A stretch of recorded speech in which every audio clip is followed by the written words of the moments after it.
Olá, pessoal! Quem está falando é a professora Renata. Eu estou gravando esse vídeo complementar porque eu gostaria de perguntar para vocês qual é a relação entre o metabolismo celular, que vocês estão estudando comigo e com a professora Márcia desde o MAC 1, e a diferenciação celular que vocês estão estudando com a professora Gláucia essa semana. A professora Gláucia falou para vocês na última videoaula a respeito das células-tronco, que são células indiferenciadas que possuem a capacidade de autorrenovação e também de diferenciação em diversos tipos funcionais de células a partir da divisão assimétrica. E é aí que entra a pergunta: será que o metabolismo celular se altera ao longo do processo de diferenciação celular? Vocês também viram com a professora Gláucia que existem diferentes tipos de células-tronco, incluindo reservatórios de células-tronco nos tecidos de um indivíduo adulto. Um exemplo dessas células são as células-tronco hematopoéticas, que residem na medula óssea e que podem dar origem a todas as linhagens de células sanguíneas, incluindo as linfóides, linfócito T, linfócito B e as mieloides, como as hemácias, como os neutrófilos, os basófilos, os eosinófilos, etc, etc, etc. Olhem que interessante, as células-tronco são mais frequentemente encontradas em nichos hipóxicos próximas ao osso. À medida que essas células são ativadas, elas começam a se proliferar para dar início ao processo de diferenciação. E nesse caso, elas se encontram mais presentes próximas aos vasos sanguíneos, onde a concentração de oxigênio é maior. E se nós estamos falando em gradiente de oxigênio, será que isso tem relação com a via metabólica preferencial nessas células?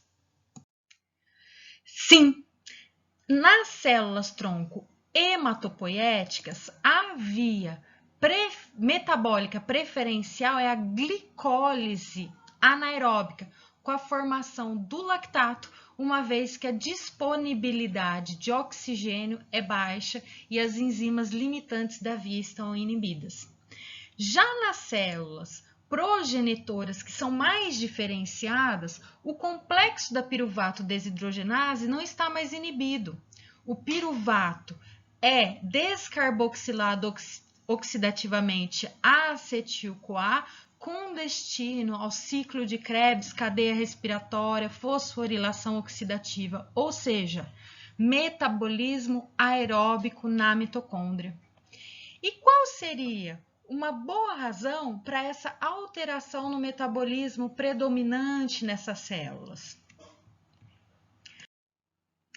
Razão para isso é que o metabolismo aeróbico é a principal fonte endógena de espécies reativas de oxigênio.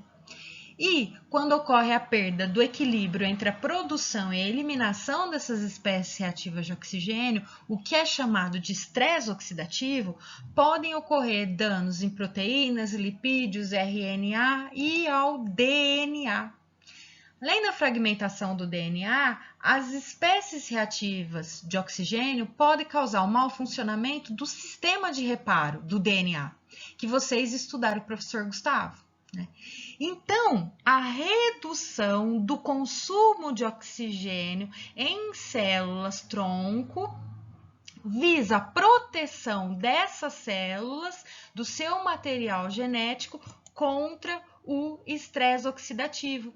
Lembrando que essas células tronco hematopoéticas são importantes porque constituem um reservatório de células indiferenciadas dos nossos tecidos.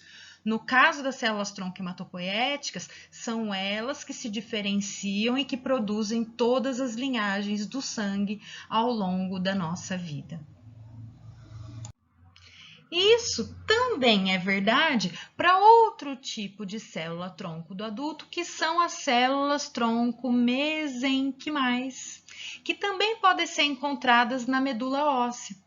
Mediante estímulo apropriado, Como vocês também estudaram com a professora Gláucia, essas células podem se diferenciar em osteoblastos, em adipócitos, em condrócitos e células estromais, como os fibroblastos.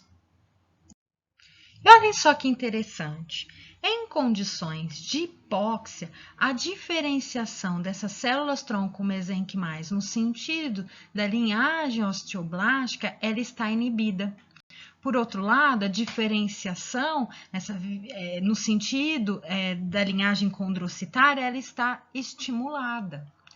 O motivo disso pode estar associado com as especificidades metabólicas dessa célula. O metabolismo do condrócito é baixo, é predominantemente anaeróbico. São as células diferenciadas da cartilagem que não é vascularizada. Ao contrário dos osteoblastos, as células diferenciadas funcionais do tecido ósseo são elas que sintetizam a matriz óssea que é ricamente vascularizada, portanto, disponibilidade de oxigênio, portanto, metabolismo aeróbico predominante. Isso para exemplificar a intensa relação entre as disciplinas que compõem o MAC. A diferenciação celular que vocês estudaram essa semana com a professora Gláucia, com o estudo do metabolismo na bioquímica, com a genética também e com outros aspectos da biocel, biomol, como a adesão celular, a matriz extracelular, que também são componentes do nicho que regula a função das células-tronco, que determinam se essas células devem permanecer quiescentes, proliferar, se diferenciar e se diferenciar em qual linhagem. E o que isso tudo tem a ver com a futura profissão de vocês? Alguns exemplos de estudos nesse sentido. Esse artigo revisou a influência da dieta no metabolismo das células-tronco hematopoéticas que nós comentamos, no desenvolvimento da leucemia após exposição à radiação ionizante. Para o pessoal do movimento, também existem muitos trabalhos investigando a relação entre o exercício físico e células-tronco, tanto na função das células-tronco do músculo, as células satélites, como em células-tronco de outros tecidos, como as células-tronco neurais, residentes no cérebro.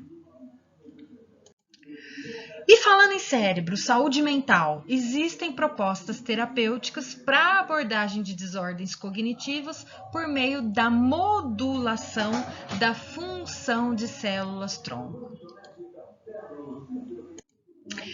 E falando em abordagem terapêutica, os fisioterapeutas utilizam recursos como a fotobioestimulação, cujo efeito na regeneração tecidual abrange uma influência no estado funcional de células-tronco, como as residentes na pele de um indivíduo adulto.